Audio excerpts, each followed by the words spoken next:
안녕하세요. 안녕하세요. 만나서 반갑습니다. 여러분들과 식품위생을 같이 공부해 나갈 김지연입니다. 자, 여러분들 이제 우리가 식품위생직을 준비하려고 이제 모이셨는데요. 여러분들이 식품위생이라는 과목은 다 이렇게 좀 접해보셨을 겁니다. 학교 다니실 때라든지 아니면 위생사라든지 아니면 영양사라든지 뭐 식품기사나 뭐 이런 것들을 준비하시면서 한 번 이상씩은 다 접해보셨을 거예요. 근데 거기에 있는 이제 식품위생과 여기 식품위생은 좀 더 차이가 있어요. 아무래도 영양사나 위생사나 뭐 식품기사 같은 데에서 준비하던 식품위생보다요. 그리고 식품위생직을 준비하면서 봐야 될 식품위생이 훨씬 더 많은 분량을 차지합니다. 그래서 우리가 뭐 영양사나 그런 데서 봤던 위생사나 이런 데서 봤던 식품위생 과목이 공부할 내용이 이만큼이라면은요. 식품위생직을 준비하면서 공부할 양은 이만큼이라고 보시면 돼요. 그러니까 훨씬 더 많은 양이라고 보시면 됩니다. 자, 그래서 여러분들이 볼 것들이 되게 많아요. 그래서 여러분들은 뭐 이제 간혹 이제 물어보세요. 이제 이걸 준비하면서 어떤 책이 괜찮냐고. 어떤 책이 좋다고 말씀을 드릴 수가 없어요. 왜냐하면 책이 여러분 시중에 나와 있는 식품위생 책들이 되게 많죠. 많은데 보면은 다 이렇게 좀 어떤 부분은 상세하게 적혀 있지만 또 어떤 부분은 이렇게 좀 이렇게 가볍게 이렇게 그냥 훑고 지나가는 책들도 또 꽤 많아요. 그렇기 때문에 그냥 이렇게 어느 책이 좋냐고 말하면 가장 최근에 나온 책을 보라고 합니다. 왜냐면 가장 최근에 나온 책이 거의 개정이 가장 많이 되어 있기 때문에요. 그런 책을 보는 게 낫고요. 그 다음에 이제 딱 어떤 책만 이렇게 딱 봐가지고는 식품위생 과목을 준비하실 수가 없어요. 그래서 여러분들이 식품위생이라는 요 1년을 볼 적에는요, 당연히 딱 그냥 뭐 책에 나와 있는 내용뿐만이 아니라요, 법규도 봐야 되고요.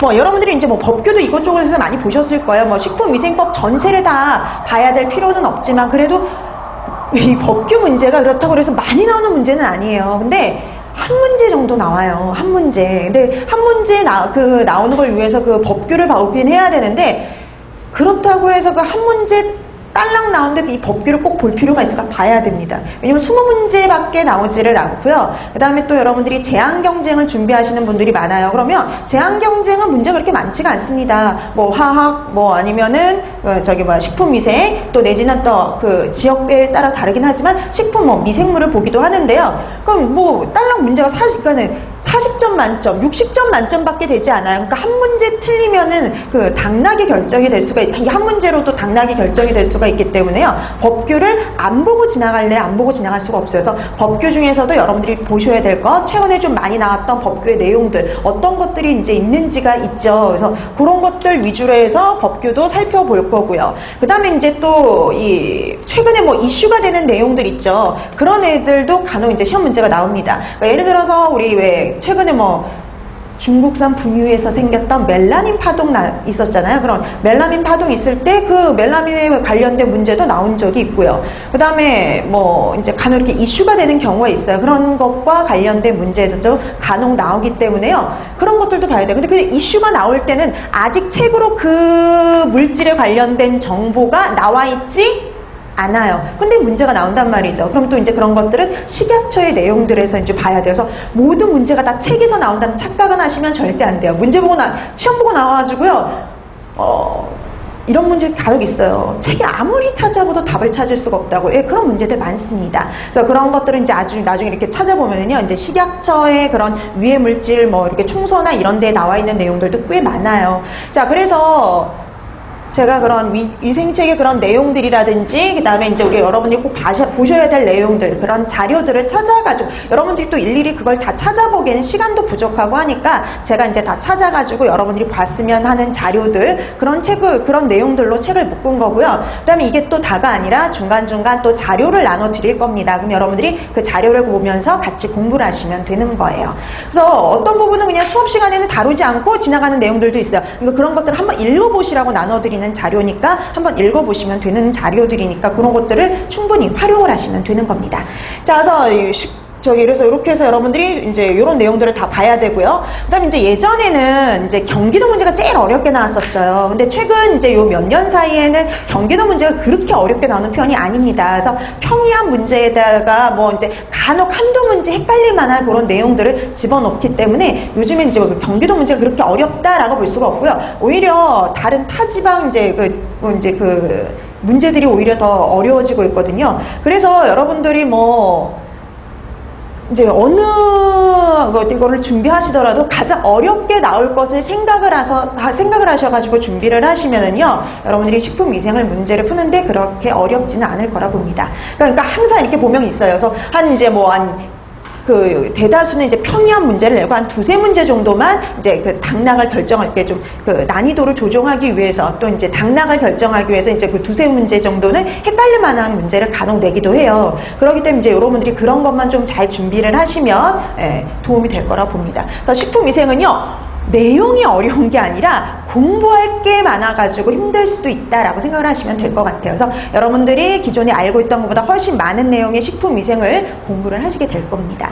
자, 그래서 여러분들 이제 뭐 수업 시간에는 열심히 여러분들이 수업을 쫓아오시면 되겠고요. 그 다음에 이제 여러분들이 이 내용이 이렇게 많다 보니까요, 항상 그날 한 내용은 되도록이면 그날 가서 이제 복습을 하셔가지고 여러분들 것으로 소화시키고 정리를 해두실 필요가 있어요. 그래서 뭐 나눠드리는 자료도 있고 수업 시간에 하는 얘기도 있고 그런 것들이 있죠. 그런 것들을 다 정리를 하셔서 나중에 보기 쉽게 좀 정리해 두시고 어떤 내용이 중요했는지 그런 것들을 다 정리해서 공부를 해두시면 되는 거죠. 그래서 제가 이제 여러분들께 복습할 기회를 드릴 거예요. 그러니까 여러분들 문제는 주관식이 아니죠. 그래서 대다수 이제 뭐 문제는 여러분 다 객관식이에요, 그렇죠? 그렇기 때문에 이제 OX 문제를 통해 가지고 여러분들이 복습할 기회를 또 한번 드립니다. 그래서 다음 시간부터요 조금 일찍 나오세요. 그래서 수업 전에 이제 프린트물을 복습 프린트물을 나눠 드릴 테니까요, 수업 전에 문제를 한번 풀어 보셔가지고 본인이 얼마 정도 실력이 되는지 확인도 하시고 부족한 부분은 뭐가 있는지 여러분들이 체크해 두시는 거죠. 그다음에 이제 그 부족한 부분은 그 복습 프린트물을 통해서 나중에 다시 한번 복습을 해두시면 되는 겁니다. 자, 그래서 이렇게 수업은 이렇게 진행이 되고요. 그다음에 이제 동영상 학습을 하시는 분들은 동영상 이제 강의를 수강하신 분들은요, 자료실에 이제 자료를 올려드릴 테니까 거기서 이제 출력을 하셔서 공부를 진행을 하시면 되겠습니다. 자, 그럼 이제 우리가 식품위생 들어가야 될 텐데요. 자, 그래서 우리가 제일 먼저 볼 파트가 뭐냐면 챕터 1, 식품위생의 개요 및 법규 파트입니다. 그래서 여러분 그 3페이지 한번 보실래요? 챕터 1. 그래서 여러분 이 식품위생의 개요 및 법규에서는 당연히 식품위생이 뭐다라는 것부터 시작을 하겠죠. 그러니까 식품위생이 뭐부터 시작하냐면 정의부터 시작을 합니다. 그래서 식품위생이란 뭐냐? 정의부터 확인을 하고요. 그 다음에 이제 확인하는 게 이 식품위생에 유해 요인들이 있는데 그런 유해 요인들을 분류를 해볼 거고요. 그럼 이제 요게 이제 개요 파트예요. 요게 개요 파트예요. 그 다음에 이제 거기다 좀 더 집어넣은 게 뭐냐면 식품위생에 대한 행정과 법규를 그냥 여기서 다 다뤄버립니다. 법규, 요런 내용들을 이제 여기서 다룬다라고 생각을 하시면 돼요. 근데 여러분 정의 별거 아닐 것 같죠? 근데 정의에서도 시험 문제가 나와요. 그러니까 여러분 식품위생의 기본이 뭐냐라고 물어보는 문제가 자주 나오는 문제는 아니지만 간혹가다 한 번씩 시험 문제가 나옵니다. 네, 수년에 한 번씩. 그 다음에 유해 요인을 분류하는 거. 그러니까 유해 요인 분류 문제나 정의 문제가 자주 나오는 문제는 아니지만 간혹 나온다라고 보시면 될 것 같아요. 자, 그 다음에 이제 행정이나 법규와 관련된 문제들. 그래서 여기서도 행정이나 법규 문제들도요, 많이 나오지 않는다 그랬죠. 나와봤자 딸랑 한 문제예요. 근데 안 보고 넘어갈 수가 없으니까 법규와 관련된 문제들도 확인을 하셔야 됩니다. 자, 이렇게 해서 우리가 첫 번째 파트를 공부를 할 텐데요. 우선 제일 먼저 확인할 건 뭐냐면 식품위생의 정의죠. 자, 식품위생의 정의는 크게 두 가지를 기억해 두시면 되는데, 하나는 우리나라 위생법에 나와 있는 정의예요. 그럼 우리나라 위생법에 나와 있는 정의가 먼저 있죠. 한번 보세요. 자, 식품위생이란 식품 첨가물, 기구 및 포장을 대상으로 하는 음식에 관한 위생이다. 그러니까 우리가 식품위생하면 당연히 식품은 들어가는데 그거 말고도 식품 첨가물, 기구, 포장까지가 다 대상이 되는 거예요. 그래서 왜 식품위생법에 보면은 이런 표현 되게 많거든요. 식품 등, 이런 표현이 되게 많죠. 법규 읽다 보면 이런 표현이 되게 많은데 여기서 등에 생략이 되어 있는 게 식품 첨가물, 기구 및 포장이 생략이 되어 있는 거예요. 그래서 우리나라 위생법에는 뭐가 나와 있어요? 대상이 나와 있어요. 식품위생의 대상. 그러니까 여러분들 여기서는 이제 알아둘 게 바로 대상이라고 보시면 돼요. 그래서 식품위생의 대상이 되는 거 식품 첨가물, 기구, 포장 이런 애들이 대상이 된다. 요걸 확인해 두시면 되는 거죠. 그래서 이제 간혹 문제가 나와요. 식품위생의 대상이 아닌 것을 찾으세요. 항상 이 문제가 나옵니다. 그러면 이 중에 하나가 빠지고 대신 뭐 다른 게 하나 들어가는 거죠. 자, 이래서 이게 사지선다형이니까요. 그래서 뭐 하나가 빠지고 뭐 하나 들어가가지고 이제 구분하는 문제. 문제 되게 쉽죠? 근데 이게 나와요. 2014년도에 또 나왔어요. 그 전에도 나왔지만, 그러니까 되게 자주 나오진 않지만 간혹 가다가 나옵니다. 최근에 한번 또 나왔었어요. 자, 그 다음에 세계보건기구의 또 정의도 확인하셔야 돼요. 세계보건기구. 자, 세계보건기구의 정의에 보면 식품의 생육, 생산 및 제조로부터 최종적으로 인간이 섭취하기까지 이르는 모든 단계에서요, 식품의 안전성, 건전성, 완전 무결성을 확보하기 위한 모든 수단을 가지고 뭐라고 그러느냐? 식품위생이다. 이렇게 정의를 내려놓고 있습니다. 자, 그래서 어느 단계부터 보느냐면 생육하는 단계부터요. 생산, 제조하는 단계부터요. 그 마지막 인간이 섭취하기까지 모든 단계를 다 관리한다는 거죠. 관리를 해서 식품의 안전성, 건전성, 완전 무결성을 확보하기 위한 수단입니다. 그러니까 포인트가 되는 거 그거죠. 처음부터 끝까지. 그거와 안전성, 건전성, 완전 무결성이 포인트가 되는 거죠. 여기서는. 최근에 가로넣기 문제가 여기서 나왔습니다. 네, 가로넣기 문제가. 되게 별거 아닐 것 같죠? 아닌 게 근데 간혹 시험 문제다. 정말 잘 나오는 문제가 아니에요. 올해 나온 거죠? 올해 나왔던 시험 문제입니다. 내년은 안 나와요. 그러니까 매년 나올 수준의 문제는 아니거든요. 그렇기 때문에 이런 문제도 간혹 나오니까요. 정의를 허투루 보고 넘어가서는 안 된다는 얘기예요. 자, 그래서 포인트가 되는 그거였어요. 처음부터 끝까지. 그리고 안전성, 건전성, 완전 무결성입니다. 그걸 확보하기 위한 수단이 바로 식품위생이다. 이렇게 정의를 내려놓고 있는 거죠. 그래서 여러분 식품위생의 개념이 이제 잡혔어요. 그래서 식품위생이라는 거는요. 식품뿐만 아니라 첨가물, 기구, 포장을 다 대상으로 하고요. 그 다음에 처음부터 끝까지 식품에 위해가 될 만한 요소들을 제거를 해서 식품의 안전성, 건전성, 완전 무결성을 확보하기 위한 수단을 공부하는 게 우리가 식품위생이다. 이렇게 여러분들이 정의를 내려놓으시면 되죠. 그래서 이제 우리가 공부해야 될 내용이 거기 앞에 차례를 보면 나오잖아요. 여기 차례 한번 잠깐 보실래요? 그 차례 보면 식품에 위해가 될 만한 요소들이 나와요. 미생물, 식중독, 균들, 식중독을 일으키는 물질들, 감염병의 원인들, 기생충, 위생동물 이런 것들에 대해서 공부를 하고요. 그런 애들을 제거할 수 있는 방법이죠. 자, 완전 무결성을 안전성을 확보할 수 있는 수단에 대해서 공부하죠. 식품위생검사나 식품안전관리 인증 기준이나 위생관리나 이런 거에 대해서 공부하는 게 바로 식품위생이라고 보시면 되는 겁니다. 자, 그래서 여러분들이 어디나 이렇게 좀 다 잘 보셔야 되는데, 그래도 여러분 이제 그 수모 문제 중에 좀 더 많이 나오는 파트가 있어요. 좀 제일 많이 나오는 파트는 아무래도 식중독이죠. 식중독. 네. 식중독 파트는 뭐 가장 많이 나오는 시험 문제 시험 문제에서 제일 많이 나오는 파트예요. 아무래도 이제 식품과 관련된 위생이다 보니까, 그 다음에 가장 우리나라에서 문제가 되는 것이 식중독이다 보니까 식중독과 관련된 문제가 가장 많이 출제가 되고요. 그 다음에 이제 맨 마지막에는 식품 영업소의 위생관리 파트 있죠. 이런 거는 이제 그 영업소의 시설, 설비 이런 기준과 관련된 내용인데요. 그러니까 다른 곳보다 교육청에서 뽑는 식품위생직에 좀 더 많은 문제가 출제가 됩니다. 더 자주 출제가 문제가 돼요. 그러니까 이게 좀 더 자주 출제가 되는 파트들이 있어요. 그래서 그 식품 영업소의 위생관리는 그냥 일반적인 다른 곳에서는 잘 안 나오는 문제예요. 근데 이제 교육청 문제에서는 좀 잘 봐둬야 되는 파트라고 생각하시면 됩니다. 그래서 어디를 준비하느냐에 따라서 조금 더 봐야 될 내용들도 있을 수는 있다라고 보시면 돼요. 자, 그럼 이제 우리가 이제 이런 것들을 공부하는데, 이제 오늘은 첫 시간이니까, 그래서 식품위생의 개요, 법규부터 이제 살펴보는 거죠. 자, 그래서 우리가 식품위생의 정의는 별거 아닐 것 같지만 꼭 확인을 해야 되는 내용이었어요. 자, 그래서 포인트가 되는 그 단어들을 좀 확인해 두시면 되겠고요. 자, 그럼 이제 우리가 식품위생을 공부할 때 그런 위해가 될 만한 요소들을 제거를 해서 식품의 안전성, 건전성, 완전 무결성을 확보해야 되거든요. 그럼 이런 식품 위해를 끼칠 만한 요소들을 확인해야겠죠. 그런 요소들을 분류를 할 수 있는데요. 거기 3번에 나오죠. 자, 위의 요인을 생성 요인별로 분류를 한 거예요.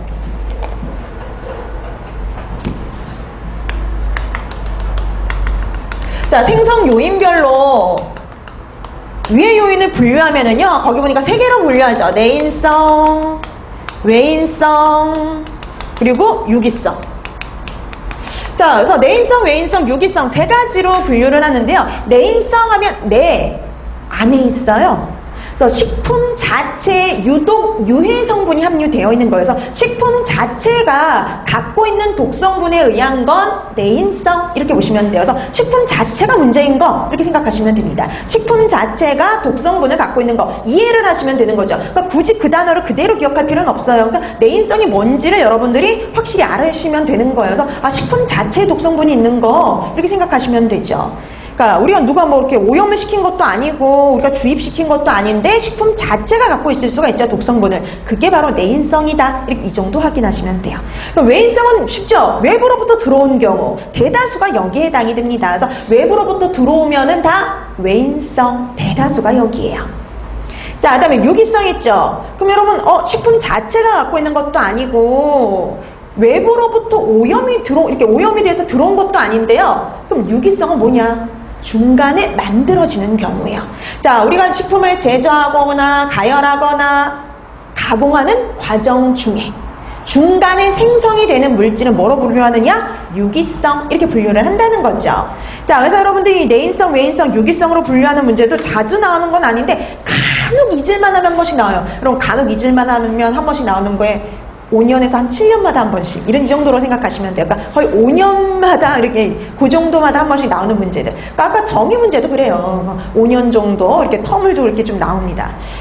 자, 그러면 얘도 그래서 보긴 봐야죠. 보긴 봐야 돼요. 자, 그럼 내인성, 외인성, 유기성 이렇게 분류를 하는데요. 우리 아까 내인성이 아까 뭐라고 그랬냐면 거기 뒤에 4페이지 보면 조금 더 이제 구체적인 보기들이 이제 나옵니다.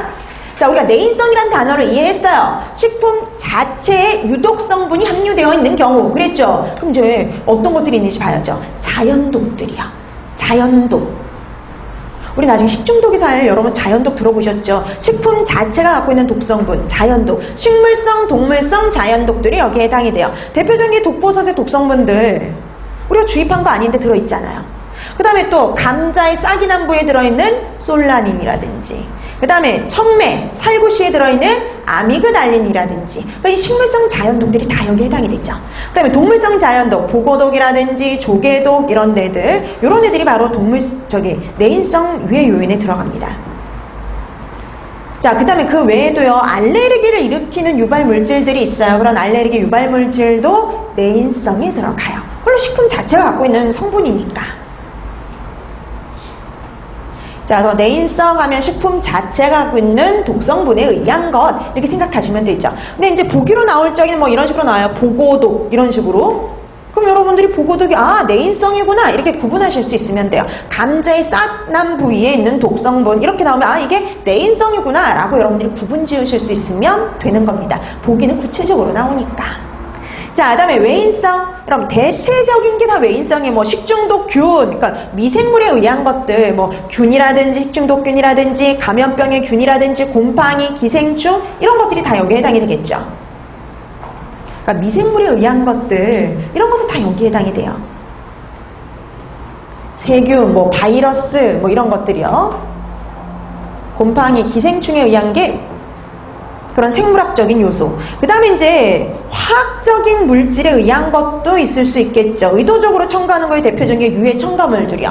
유해 첨가물들에 의한 거 이거 집어넣는 거잖아요. 고의적으로 집어넣는 애들.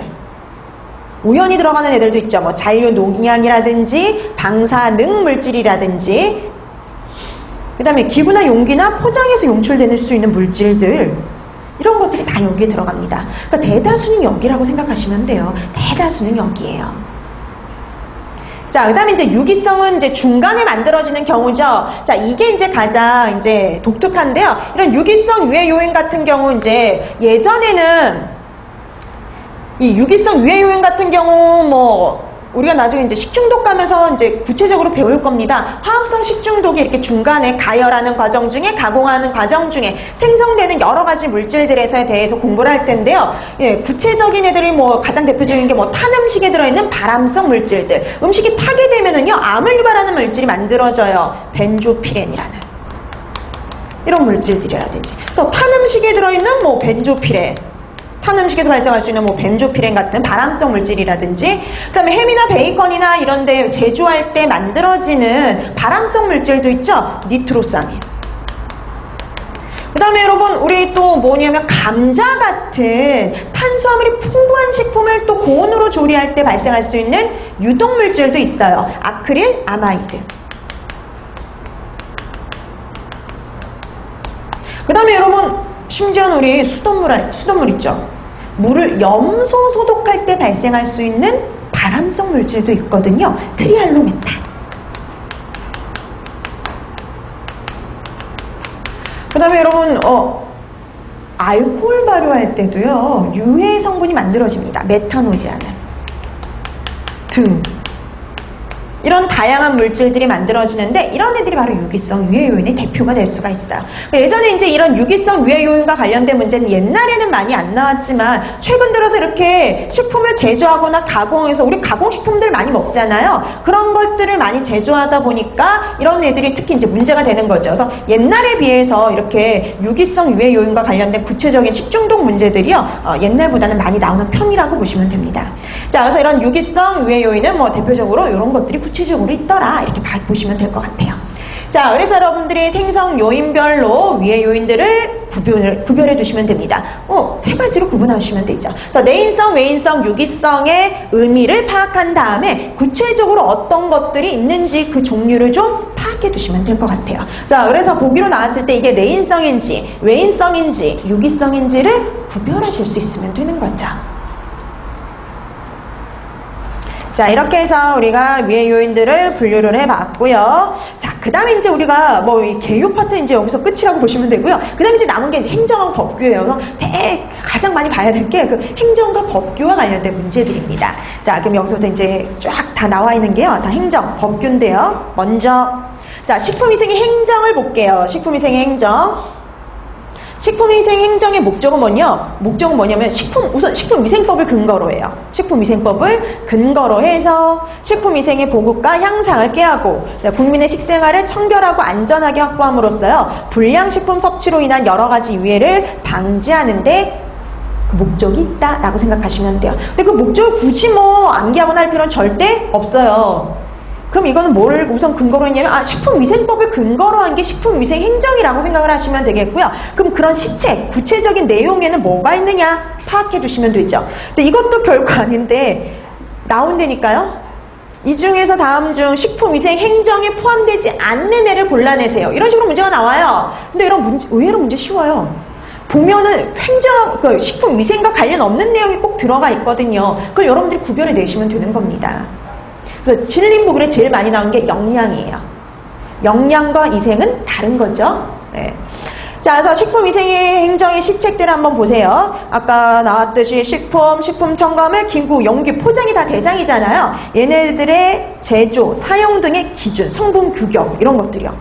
성분 규격이라든지 그 다음에 제조, 사용 등의 기준 이런 것들을 설정하는 거. 그 다음에 두 번째, 화학적 합성품의 지정, 식품 첨가물 지정하는 거요. 자, 그 다음에 표시제도 실시하는 거. 그러니까 식품위생법을 근거로 한 여러 가지 표시제도들이 있거든요. 그럼 표시제도들에 대해서도 우리가 쭉 공부를 할 겁니다. 그럼 표시제도와 관련된 사항들. 그 다음에 식품위생 감시. 여러분 식품위생 감시원이라는 걸 두잖아요. 그렇죠? 식품위생 감시원을 둬서 식품위생 감시를 실시한단 말이죠. 그런 것과 관련된 내용들. 자, 그 다음에 식중독 예방과 발생 시의 조치에 관련된 거, 그다음에 식품 관련 종사자들에 대한 건강관리, 위생교육 이런 내용들도 있어요. 법에 보면. 자, 그 다음에 식품 취급시설의 기준 제정을 하고 영업 허가, 신고, 거기 등록이 하나 빠졌죠. 허가, 신고, 등록 제도를 실시하는 거. 자, 그 다음에 식품위생심의위원회도 운영을 하고 있고요. 그 다음에 수의식품관리제도도 실시하고 있고요. 그 다음에 리콜, 식품 회수 제도들을 실시하고도 있죠. 그 다음에 해썹도 도입을 하고 있고요. 그 다음에 잔류 농약이라든지 이런 거에 대한 잔류 기준을 설정하는 것과 관련된 내용들. 그 다음에 아까 식품 관련 종사자 하면 대표적인 사람들 중에 하나가 조리사와 영양사거든요. 그런 조리사, 영양사 제도를 실시하는 거. 이런 것들이 다 식품위생행정의 내용에 들어간다라고 볼 수가 있어요. 자, 그래서 여러분들 이것도 달달달 외우실 필요는 없고요. 이걸 읽어서 이런 애들이 다 식품위생행정의 범위에 들어가는구나 이렇게 파악을 해두시고요. 보기로 나왔을 때 맞는 것과 아닌 것을 구별할 수 있는 정도만 해두시면 돼요. 굳이 이걸 달달 외울 필요 없습니다. 그래서 이거 보면 아 이게 다 그냥 범위 안에 들어가는구나. 몇 번 읽어보면 돼요. 몇 번 읽어보면 이게 아닌지 긴지는 구별할 수 있으니까 그 정도 해두시면 됩니다. 자, 그다음에 우리가 그럼 식품위생 행정의 범위가 어떤지 봤어요. 그럼 이제 뭘 보느냐? 행정기구들에 대해서 좀 봐야겠죠. 자, 그래서 식품위생 행정기구들 가장 대표적인 게 식약처죠. 근데 그거 들어가기 전에 식품 종류별 소관부처부터 확인을 합니다. 그러니까 어떤 식품은 누가 관리하는지 그거와 관련된 것들. 그래서 소관부처 관련 법규까지 좀 기억해 두실 필요가 있어요. 이게 2012년도에 처음에 충청도에서 시험 문제가 나왔어요. 그래서 이런 것도 나오는구나 라고 생각을 했죠. 근데 그 이후 이제 그 다음에 이제 그런 내용들을 다뤄드렸었는데 그게 올해 시험 문제도 또 나왔어요. 그러니까 이게 이제 다른 쪽에서 나왔던 문제가 또 다른 쪽에서도 나올 수가 있어요. 그래서 여러분들이 봐두셔야 되는데요. 다른 쪽에서 나왔던 문제들도. 자, 그래서 기본적으로 우선 이제 식품별로 이렇게 소관부처가 어떻게 차이가 있는지하고 관련 법규까지 기억을 해두세요. 자, 그럼 하나씩 갑니다. 농산수산과 관련된 거 농림축산식품부 당연히 관련하겠죠. 그 다음에 해양수산부, 근데 거기에 하나 더 들어간 사람이 있어요. 식약처요.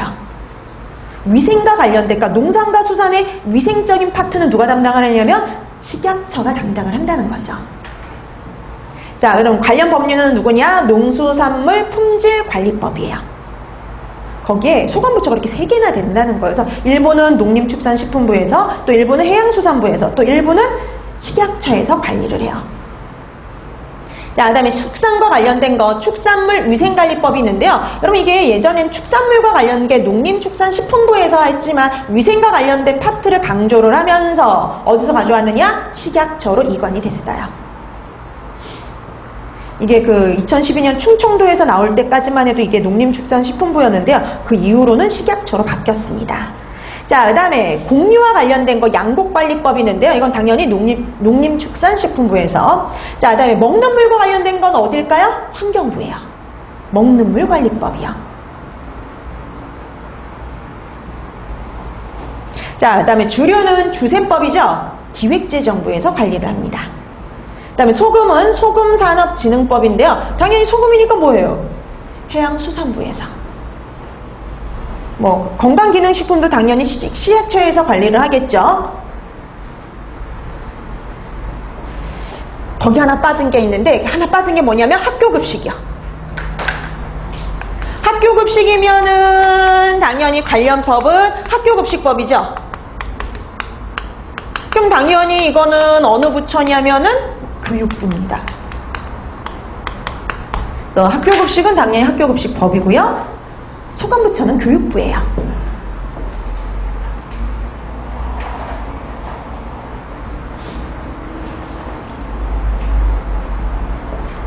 자, 이렇게 해서 별거 아닐 것 같지만 여러분들이 이 각각의 식품별로요 소관부처가 달라요. 그렇죠? 그럼 소관부처 확실히 구별해 두시고요. 그다음 관련 법률까지 구분해 두세요.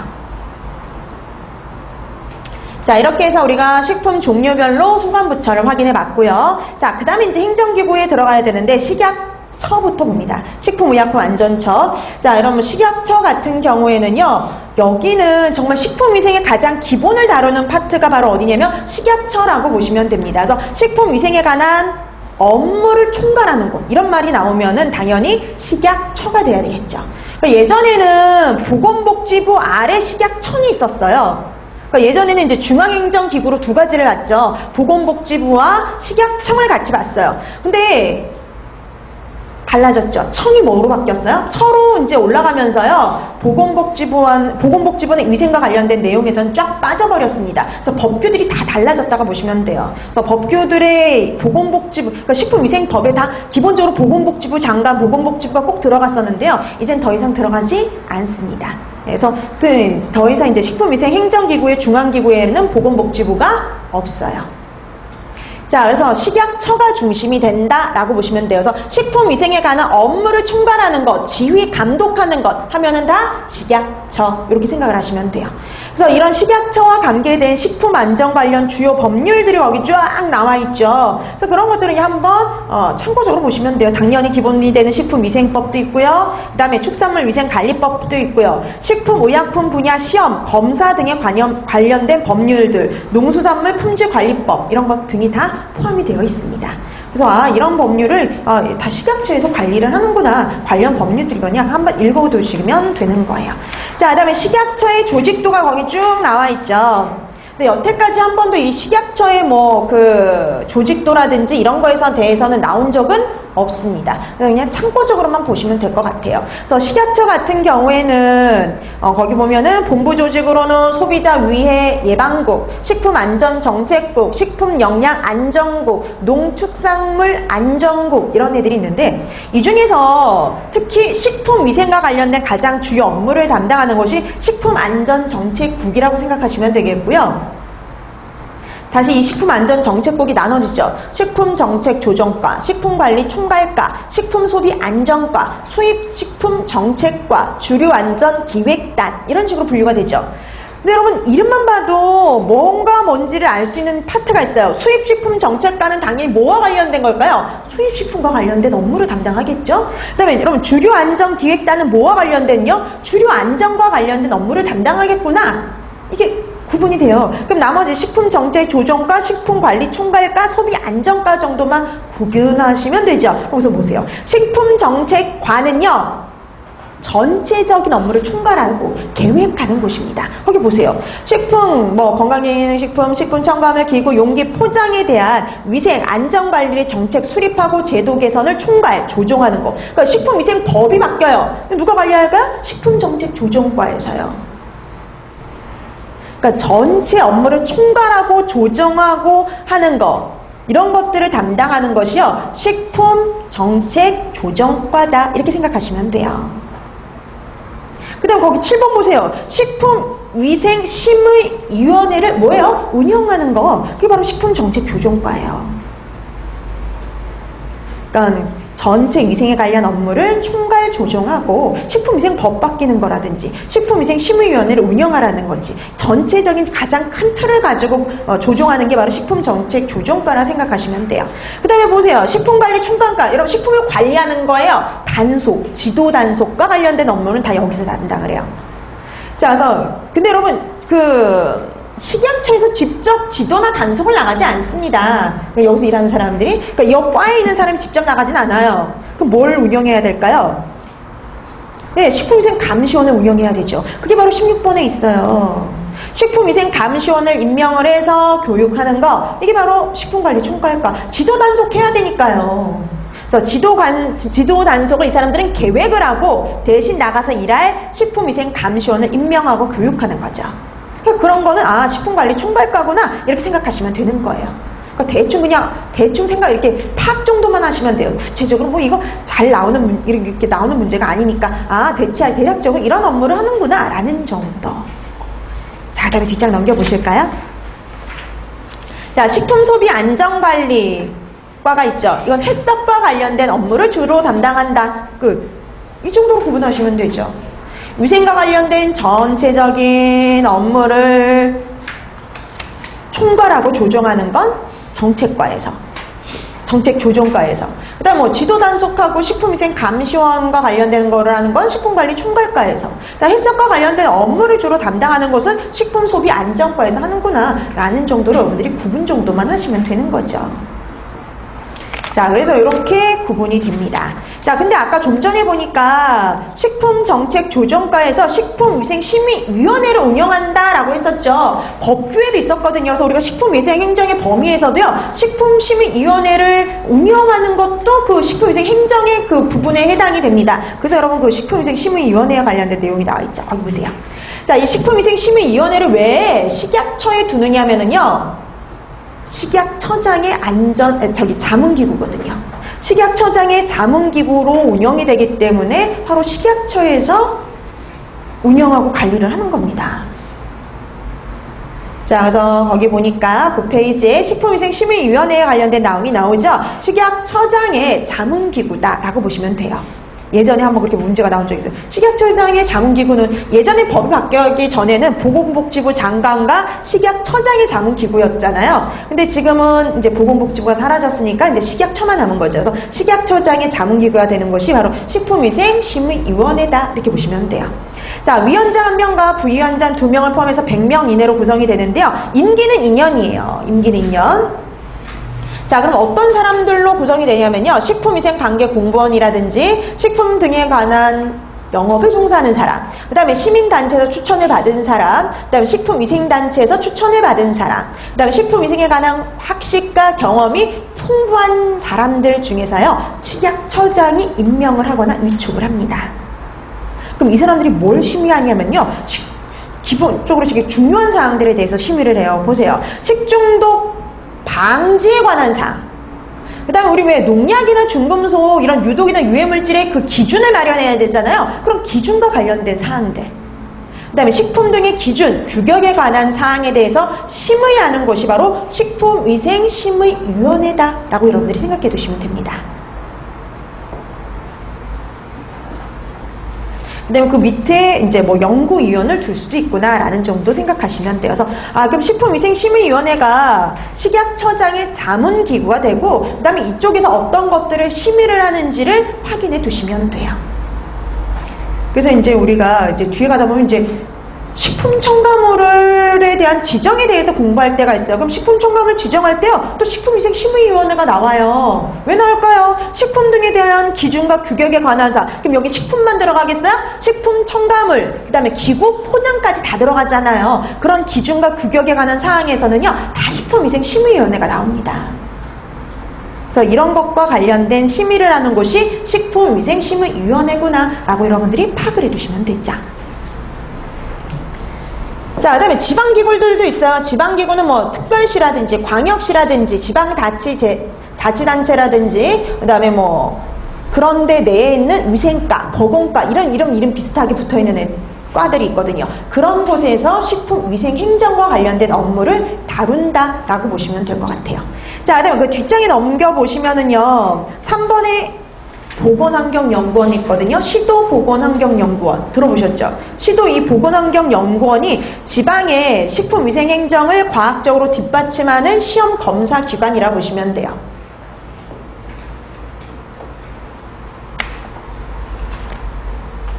자, 그래서 뭐 그 식품위생과 관련된 이제 그 행정기구들은 요 정도 확인하시면 됩니다. 그 중심에는 식약처가 있더라 이렇게 생각을 하시면 되겠죠.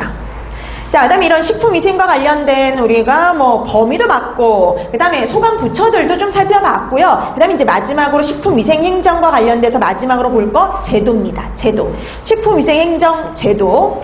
이제 대표적인 몇 가지를, 거기 이제 그 세 가지를 거기다 집어넣어 놨는데요. 첫 번째 나온 게 식품이력추적관리 제도예요. 그럼 여러분 식품이력추적관리 제도가 뭔지 한번 보세요. 우리가 식품을 제조, 가공 단계부터 판매까지 각 단계별로 정보를 기록, 관리를 해서요. 그 식품의 안전성 등의 문제가 발생했을 경우 추적을 할 수 있도록 만들어 놓은 제도가 바로 식품이력추적관리 제도예요. 그러니까 이제 소고기가 이제 이제 우리가 소고기를 이제 하면은 이제 그 바코드를 찍으면 이제 그게 다 나오죠. 어느 농가에서 생산이 돼서, 어디에서 도축을 해서, 어디에서 소분을 해서 여기까지 왔는지가요, 다 기록이 됩니다. 그래서 이게 문제가 발생했을 때 추적을 하기 위해서 만들어 놓은 제도가 바로 식품이력 추적관리 제도다라고 보시면 되는 거죠. 자, 그러면 그 등록에 관련된 거 한번 보실래요? 1번. 누구한테 등록하냐면요, 식약처장한테 등록을 해요. 식약처장에게. 그러니까 식품을 제조, 가공, 판매하는 사람 중에서 식품 이력 추적 관리를 하고자 하는 사람은 등록을 하면 됩니다. 등록제예요. 그런데 이거는 등록제라 그랬잖아요. 그럼 하고 싶은 사람이 등록을 하면 되는 거예요. 근데 반드시 해야 되는 사람이 있어요. 뭐냐면 그 바로 밑에 나오죠. 영유아식 제조 가공업자라든지 일정 매출액, 매장 면적 이상의 식품 판매업자는요, 그냥 바로 등록해야 돼요. 원해서 등록하는 게 아니라 무조건 등록입니다. 무조건 등록. 그러니까 다른 사람들, 이런 사람들을 제외한 나머지 사람들은요, 등록하고 싶으면 등록해도 돼요. 안 하고 싶으면 안 해도 된단 말이죠. 근데 이 사람들은 반드시 해야 되는 사람들이에요. 자, 그 다음에 3번 보실래요? 3번. 그 다음에 등록사항이 변경된 경우 변경 사유가 발생한 날부터 1개월 이내에 식약처장에게 신고를 합니다. 1개월 이내요. 변경 사항이 있을 때는 1개월 이내에. 그 다음에 5번도 보세요. 자, 우리가 등록했잖아요. 등록하면 3년마다 한 번씩 조사, 평가입니다. 제대로 준수하고 있는지 3년마다요. 근데 아까 반드시 해야 되는 사람들이 있었죠. 그런 사람들은 2년마다 한 번이에요. 그러니까 차이가 있다는 거죠. 그러니까 내가 하고 싶어서 이렇게 등록해서 하는 사람은 3년마다 조사 평가하지만 반드시 아까 해야 되는 단서 조항이 있었던 사람들이 있죠. 그런 사람들은 2년마다 조사 평가한다 라고 보시면 돼요. 그러니까 포인트는 이제 거기 짚어드린 그 내용 들여보시면 됩니다. 나머지 사항들은 여러분들이 나중에 한번 수업 끝나고 읽어보시면 돼요. 자, 그 다음에 두 번째 자가품질 검사 관리 제도가 있어요. 자, 자가품질 검사의 의무 1번 보세요. 그러니까 모든 사람, 식품 등이죠. 여기도 마찬가지예요. 식품 첨가물, 기구, 포장 이런 것들을 제조, 가공하는 영업자는요. 기준에 따라서 규격에 맞는지 검사를 해줘야 됩니다. 그게 바로 자가품질 검사예요. 자, 근데 자가품질 검사 스스로 검사하는 거죠. 스스로. 근데 2번 보세요. 2번. 네, 어떤 경우가 있냐면 검사를 해당 영업자가 하는 경우 부적합한 경우가 있어요. 그런 경우에는 자가품질 위탁 시험 검사 기관에 위탁을 할 수가 있어요.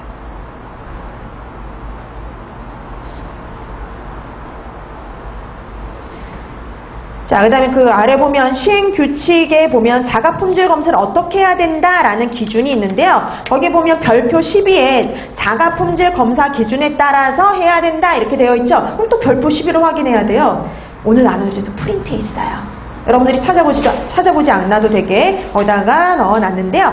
자, 이 자가품질 검사 스스로 해야 되잖아요. 근데 이 모든 사람들이 동일한 시기에 동일하게 하는 것은 절대 아닙니다. 그래서 여러분 거기 1페이지에 보면은요. 식품 제조 가공업 보세요. 식품 제조 가공업의 대다수 가의 1번. 가의 1번은요. 3개월마다 한 번이에요. 3개월마다 한 번. 식품을 제조 가공하는 업자는 3개월마다 한 번 이렇게 생각하시면 돼요. 그 다음에 2번 보세요. 자신의 제품을 만들기 위해서 수입한 방가공 원료식품 그리고 용기, 포장은 6개월마다 한 번. 용기나 포장 무조건 다 6개월마다 한 번이에요. 원료 있죠? 원료도 6개월마다 한 번. 그런데 제조, 가공한 품목은 3개월마다 한 번이라는 거죠. 항목을 다 기억을 못하더라도 이렇게 분류를 할 수가 있어요. 자, 그 다음에 2번, 저기 아래 보세요. 자, 3번에 보면은 빵류, 식육, 그 다음에 알 가공품, 음료류, 식용 유지류 이런 애들 있죠. 이런 거는 2개월마다 한 번이에요. 빵, 식육 이런 애들. 알 가공품, 음료, 식용유지. 근데 여기서 식용유지라고 해서 모든 게 다 들어가는 게 아니라 들기름만 해당이 돼요. 그럼 들기름은 산화가 제일 빨리 이루어지기 때문에 들기름만 해당이 됩니다. 2개월마다 한 번이에요. 그 다음에 여러분 나와보세요. 즉석 판매 제조 강호고. 종류 많죠? 그러니까 여러분 즉석 판매 식품이 뭔지 알잖아요. 그런 즉석 판매업 같은 경우에는 9개월마다 한 번. 그 다음에 식품 첨가물 보세요. 다해. 식품 첨가물은 6개월마다 한 번. 그러니까 그 식품 첨가물에 거기 보세요. 기구, 살균 소독제 있죠? 그런 애들 6개월마다 한 번.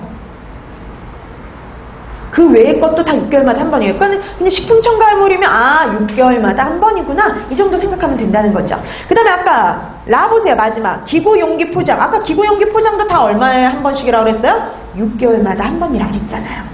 근데 거기 왜 품목이 되게 많지만 구분하면 별거 없어요. 식품 제조 가공업자는 3개월마다 한 번인데 원료 같은 경우에는 3개월마다 할 필요 없이 그냥 6개월마다 한 번 하면 되는 거고요. 그 다음에 아까 즉석 판매 같은 경우에는 9개월마다 한 번. 그 다음 식품 첨가물이라든지 기구, 용기, 포장도 6개월마다 한 번씩 해라. 이렇게 기준을 마련해 놓고 있다는 거죠. 자, 그럼 이렇게 검사했죠? 이 기준에 맞게 검사를 하면 검사 기록서를 거기 4번 보세요. 11페이지 4번으로 돌아오면 자, 그러면 우리가 이렇게 6개월마다 한 번, 3개월마다 한 번, 그 다음에 뭐 이런 식으로 검사를 하면은요, 기록을 해놔야죠. 그 기록서는 2년간 보관하도록 되어 있어요. 2년간 보관하도록 되어 있다. 이렇게 보시면 됩니다. 근데 여러분 이 자가품질 검사를 하게 되면은요, 이 자가품질 검사 의무를 면제가 되는 경우가 있어요. 거기 보세요. 자가품질 검사의 의무를 면제하는 경우는요, 식품안전관리 인증기준 정형업소에 대해서 해썹 적용업소 중에서 자, 조사 평가한 결과 만점에 95% 이상, 95% 이상, 95점 이상을 받은 경우에는 면제가 될 수가 있어요. 95점 이상 받기 힘들어요. 네. 근데 95점 이상 받게 되면은 자가 품질 검사 안 해도 된다, 이렇게 되는 거죠. 자, 그 다음에 세 번째, 식품 회수 제도 있습니다. 리콜 제도. 자, 뭐가 리콜 제도냐면, 식품 등의 위생상에 위해가 발생하거나 발생할 우려가 있다고 인정되는 경우, 영업자가 유통 중인 당해 식품의 회수에서 소비자의 피해를 최소화하고 소비자를 보호하기 위한 제도로서 95년 식품위생법에 도입하여 실시하고 있는 제도가 식품회수 제도입니다. 그러니까 이게 설명이 이렇게 나왔다라고 하면 아, 이게 리콜 제도구나, 회수 제도구나, 이렇게 생각하시면 돼요. 문제가 발생했을 때 당연히 회수하는 거, 그게 바로 식품회수 제도, 리콜 제도구나라고 생각하시면 되죠. 자, 일반 회수와 긴급 회수 명령이 있는데, 일반 회수는 말 그대로 문제가 발생했다는 걸 알고서 회수하는 제도가 일반 회수가 되는 거고요. 긴급 회수는 식약처장이나 시도지사, 시장군수, 구청장이요, 문제가 발생할 가능성이 있다고 인정했을 때요, 긴급하게 회수하는 게 바로 긴급회수제도라고 보시면 돼요.